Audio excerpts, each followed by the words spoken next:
வணக்கம். இன்றைய ஜீவா சினிமாவில் தங்கலான் படத்தை பற்றி தான் பார்க்க போகிறோம். தங்கலான் திரைப்படம் மிகப்பெரிய எதிர்பார்ப்புடன் வந்திருக்கக்கூடிய ஒரு தமிழ் சினிமா.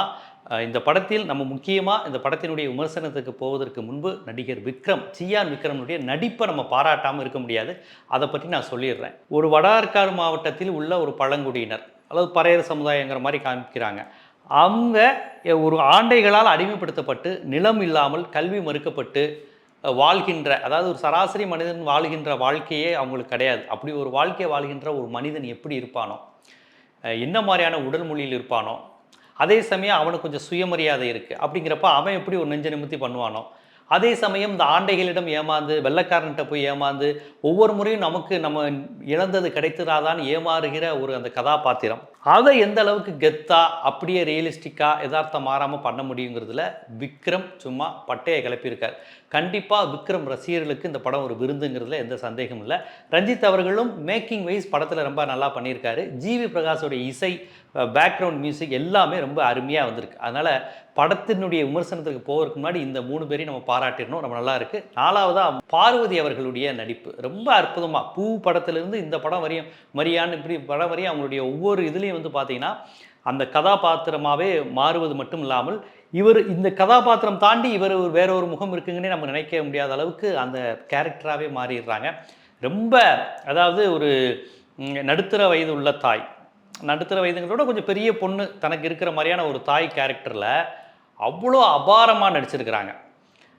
ரொம்ப அது கோபம், நக்கல், நையாண்டி, அதாவது எளிய மக்களிடம் இருக்கக்கூடிய இந்த ஒரு ஆண் பெண் சமத்துவம் இருக்குது பாருங்கள். புருஷனுக்கு அடிமையாக இருக்கிறது கிடையாது. தேவைப்பட்டால் புருஷனை திட்டுறது, அடிக்கிறது, ஏதாவது வேலை சொன்னால் ஏன் நீ செய்யங்கிறது, அதெல்லாம் ரொம்ப யதார்த்தமாக நல்லா நடிச்சிருக்கிறாங்க. அந்த பாத்திர படைப்புக்காண்டியே ரஞ்சித்தை பாராட்டலாம். நல்ல விஷயமாக இதெல்லாம் பண்ணியிருக்கிறாங்க. இப்போ கதைன்னு எடுத்துக்கிட்டால், இயக்குனர் ரஞ்சித் என்ன சொல்ல வருகிறார், வரலாற்றில் நடந்த உண்மைகளை வைத்து சில விஷயங்களை சொல்ல வரேன்னு வராரா அப்படின்னு நம்ம நுட்பமாக கவனித்தோன்னா, சில தொன்ம கதைகள், கர்ண பரம்பரை கதைகள்னு சொல்கிற மாதிரி சில கதைகள் அதுவும் நடுவில் வருது.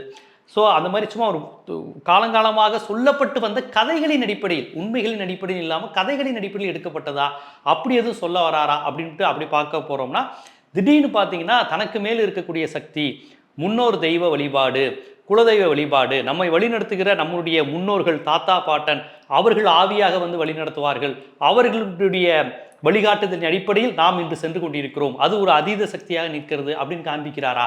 இது 3ஐயும் போட்டு குழப்பியிருக்கிறார்.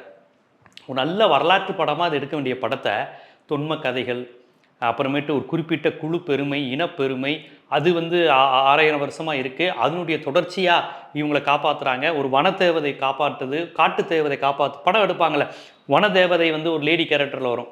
அந்த வனத்தை அழிக்க வரவங்களெல்லாம் அந்த பேயா மாதிரி அது கொலை செய்யும். அது மாதிரியான ஒரு கேரக்டரை இந்த படத்தில் யூஸ் பண்ணியிருக்கிறாங்க. அப்போ வனதேவதை பேய் படமாக, அது பேய் படம், சாமி படம்னு சொல்லுவாங்கள்ல, நம்மளை நம்ம முன்னோர்கள் கடவுளாக இருந்து காப்பாற்றுறாங்கன்னு அந்த கான்செப்டில் எடுக்கப்பட்ட படமாக, உண்மையில் பறையர்களுடைய வரலாறு, வடார்காடு மாவட்டத்திலிருந்து குடியாத்தம் இது போன்ற பகுதியிலிருந்து கர்நாடகா கோலார் பகுதிக்கு போன தமிழர்கள், பறையர்கள், ரஞ்சித் அவர்கள் பறையர்கள் சொல்கிற பறையர்கள் மட்டும் எடுத்துருக்கிறாங்க. வரலாறை படித்தா அங்கே பறையர்கள் தான் போயிருக்கிறாங்க. தமிழர்கள் போயிருக்கிறதா சொன்னாலும் அந்த கோலார் மாவட்டத்தில் அந்த தங்கச்சங்க பணிகளில் அதிகம் ஈடுபட்டது பறையர்கள் தான்னு வரலாறு சொல்லுது. ஸோ இவர் பறையர்கள், அந்த மக்கள் போயிருக்கிறாங்க. அவர்களை பற்றிய வரலாறு அது அப்படியே இந்த படத்தில் வருவது ஒரு கிட்டத்தட்ட உண்மை வரலாறுன்னு எடுத்துக்கலாமா அப்படின்னு பார்த்தாலுமே பல்வேறு இடங்களில் இடர்பாடு வருது. உண்மையில் கோலார் சுரங்கம்ங்கிறது சோழர் காலத்திலிருந்து இருக்குது, திப்பு சுல்தான் காலத்தில் இருக்குது, பிரிட்டிஷ்காரன் கை மாறி இருக்குது. எல்லார் காலத்துலேயும் அவங்க எப்படி எடுத்தாங்க, யாரை வைத்து எடுத்தாங்க, இந்த கதையை ஒரு ஒரு ஒரு கோர்வையாக சொல்லியிருக்காரான்னு கேட்டால் அந்த மாதிரி வரல. பிரிட்டிஷ்காரர் ஒருத்தர் எடுக்க போகிறாரு, விக்ரம் ஃபாலோ பண்ணுறாரு, விக்ரம போகாதன்னு ஒரு லேடி தடுத்துகிட்டே இருக்குது. அது யாருன்னு கேட்டிங்கன்னா இவங்களுடைய முன்னோர். அந்த லேடி இவர் கண்ணுக்கு மட்டும் தெரியுது. கடைசியில் சொல்லி பார்த்துட்டு அந்த லேடி விக்ரமுடைய பையன் உடம்புல இறங்கி சாமியாடு குறி சொல்லுவாங்கள்ல, அந்த இடத்துக்கு போகாதடா, அங்கே ஆத்தா கண்ணை குத்திரும் அப்படிங்கிற மாதிரி அந்த பையன் உடம்புக்குள்ளே சாமி இறங்கிடுது. அவன் அப்பப்போ சாமி அடி குறி சொல்கிறான். சியானுக்கு, விக்ரமுக்கு அடிக்கடி அந்த வன தேவதை, அந்த காட்டு தேவதை காப்பாற்றுது. கடைசியில் பார்த்தீங்கன்னா இதுக்கடையில் பௌத்தம் வருது. கர்நாடகா கோலாரத்தன்னு சொல்லுங்க, பௌத்தம் வருது. எல்லாம் அன்பு ஆசைப்படுவதே துன்பத்திற்கு காரணம்னு பௌத்தத்தை இறக்குறாங்க. பௌத்தத்துக்கும் பறையர்களுக்குமான தொடர்புங்கிற அந்த அரசியலை சொல்ல ஆசைப்படுகிறார் ரஞ்சித். கர்நாடகா மாநிலத்தில் தமிழர்கள் இருந்தாங்க, பறையர்கள் இருந்தாங்க, அவங்க தான் KGF உருவாக்குனாங்க. அந்த கேஜிஎஃப் முழுதும் பறையர்களுக்கு தான் சொந்தம், அந்த தங்கத்தை எடுத்தது ஃபுல்லாக அவங்க தான், நிலம் எங்களுக்கு உரிமைன்னு எடுத்த மாதிரி இதுலேயும் நிலம் எங்களுக்கு உரிமைங்கிறார். அதாவது வசனங்கள், அரசியல் இதையெல்லாம் எந்த இடத்துல எதுக்கேற்றாப்புல பயன்படுத்தணும்னு இருக்கு. திடீர்னு இன்றைய கால அரசியல் அவர் பேசுகிற மாதிரி நிலம் எங்கள் உரிமைங்கிறாரு. ஆனால் கோலார் தமிழ் தங்க சுரங்கத்தினுடைய வரலாற்றோடு அது இணைந்து வருதா அப்படின்னு பார்த்தீங்கன்னா ஏதோ ஒரு மூதாதையரும் பௌத்த சிலையும் வழி நடத்துதுன்னு வருது. இந்த படத்தில் வந்து அந்த தங்கம் இருக்கிற இடத்த வந்து கிபி 500ஆம் நூற்றாண்டிலிருந்து 1500 வருடங்களாக ஒரு புத்தர் சிலை, ஒரு பௌத்த மதத்தை தழுவிய ஒரு பறையர் குழு பாதுகாத்துட்டு வருது. அந்த பறையர் குழுவினுடைய வம்சம் தான் இப்போ உள்ள விக்ரம். அதனால் அவனை வந்து பொய்யிடே நீ நானும் நம்மளாம் ஒன்று, ஒரே குழு ஒரே கூட்டம், இது நமக்கு சொந்தம் அப்படின்னோடனே அப்படியா அப்போ நான் தங்கத்தை எடுத்து நானே வச்சுக்கணுங்கிறப்ப உடனே உணர்ந்து பிரிட்டிஷ்காரனை கொலை செஞ்சிடறாருன்னு காமிக்கிறாங்க. ஸோ படம் வந்து முடிகிறது அப்படிங்கிறது ஒரு கன்வின்சிங்காக இல்லை, டக்குன்னு முடிச்சிடுறாங்க. என்ன வரலாறு சொல்ல வர்றாங்க? ஒரு வர்க்க வரலாறா, ஒரு தொழிலாளர் வரலாறா, இல்லை பறையர்களை வந்து பிரிட்டிஷ்காரங்க ஏமாத்தினாங்கன்னு சொல்கிறாரா, திப்பு சுல்தான் ஏமாத்தினார்னு சொல்கிறாரா, சோழர் காலத்தில் பறையர்கள் ஏமாற்றப்பட்டார்கள்னு சொல்கிறாரா, இங்கிருந்து போன தமிழர்கள், இந்த வரலாறு குறித்து இன்னும் கொஞ்சம் டச் பண்ணி அவங்க பேசியிருக்கலாம். அவர் ஏதோ பௌத்தம், பறையர்கள், இது எங்களுக்கு சொந்தம், இது நிலம், இது கோலார்த்த இப்படின்னு சின்ன சின்ன புள்ளிகளை இணைச்சிருக்காரு. ஆனால் அந்த புள்ளிகள் இணையலை, அங்கங்கே அந்தந்த புள்ளிகளை வந்து தொட்டுட்டு போகிறாரு.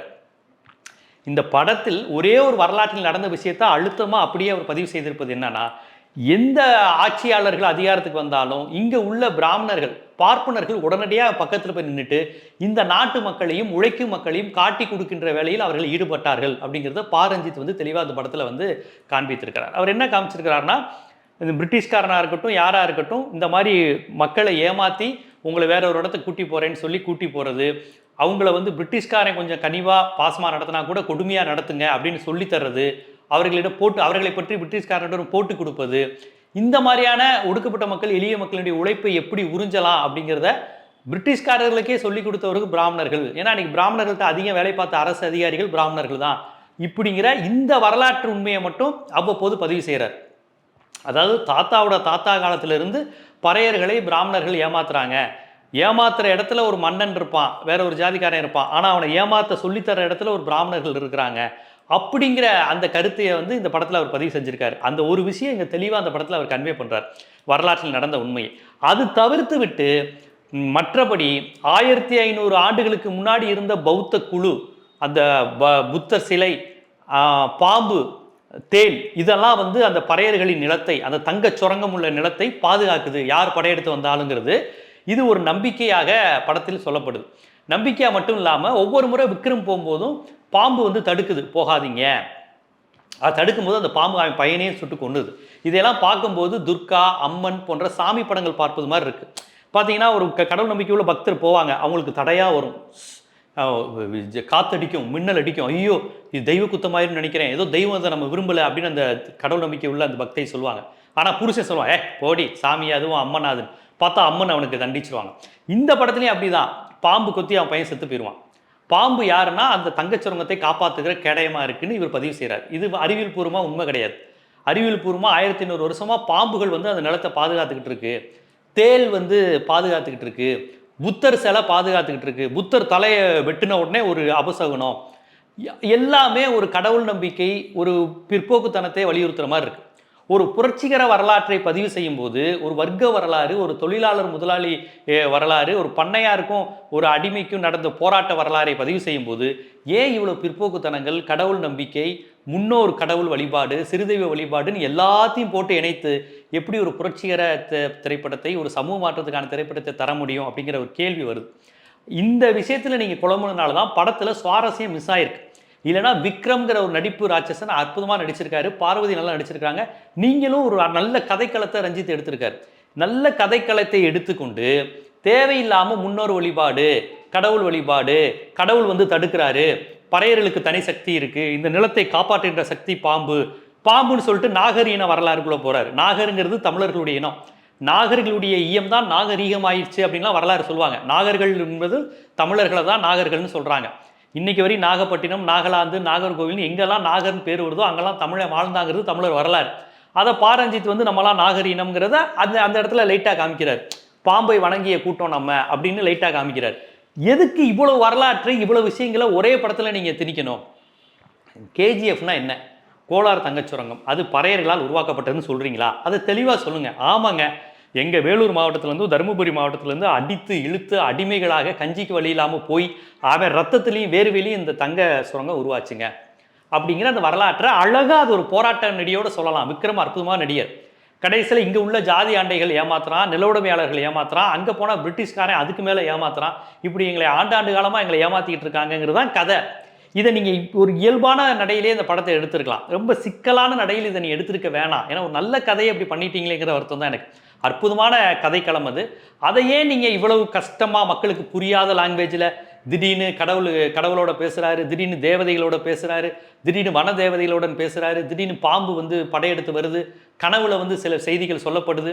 அந்த கிறிஸ்டின் நம்பிக்கை உள்ளவன் இருக்கான், அவனுக்கு அப்பப்போ இது சாத்தானுங்கிறான். ஸோ மத நம்பிக்கையாளர்கள் கடவுள் நம்பிக்கையாளர்கள் எல்லோருமே சரியாக கணிக்கிறாங்கன்னு இந்த படத்தில் சொல்லியிருக்காரு.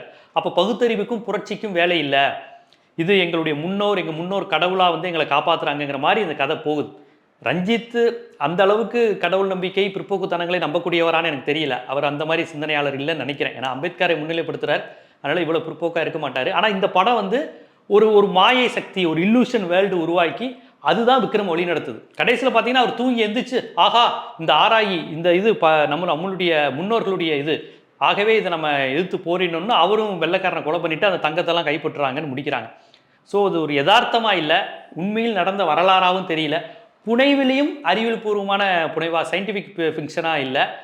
ஒரு கடவுள் நம்பிக்கை, ஆன்மீகம், முன்னோர் வழிபாடு, தெய்வீக சக்தி, நமக்கு மேல் நம்மை ஆட்டு வைப்பது, புனிதம் போன்ற பல்வேறு விஷயங்களை குழம்பியதுனால அவரால் சரியாக கன்வே பண்ண முடியலையோன்னு தோணுது.